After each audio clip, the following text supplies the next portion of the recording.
భారతదేశం తన రక్షణ వ్యవస్థను మరింత బలోపేతం చేసుకునే క్రమంలో రష్యా నుండి అత్యాధునిక ఎయిర్ డిఫెన్స్ సిస్టమ్ అయిన S-400 ట్రైంప్ను పొందడం ఒక చారిత్రక అడుగుగా చెప్పుకోవచ్చు. ఈ వ్యవస్థను ప్రపంచంలోని అత్యుత్తమ వాయు రక్షణ వ్యవస్థలో ఒకటిగా లెక్కేస్తారు. S-400ని మొదటిగా రష్యా 2007లో ప్రవేశపెట్టగా అది తన ప్రత్యేకమైన లక్షణాల కారణంగా చాలా వేగంగా ప్రాచుర్యం పొందింది.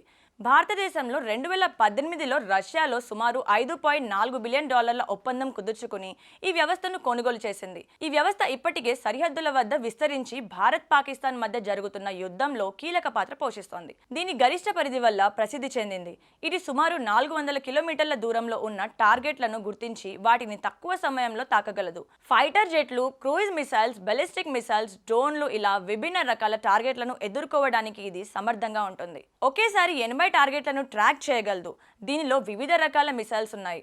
4096, 4896, 9M96E2 లాంటివి. ఇవి ప్రతి ఒక్కటి ప్రత్యేక లక్షణాలతో రూపొందించబడ్డాయి. ఈ వ్యవస్థకు 4 రకాల మిసైల్స్ ఉంటాయి. ఇవి 40 కిలోమీటర్ల నుండి 400 కిలోమీటర్ల వరకు విభిన్న పరిధిని కవర్ చేస్తాయి.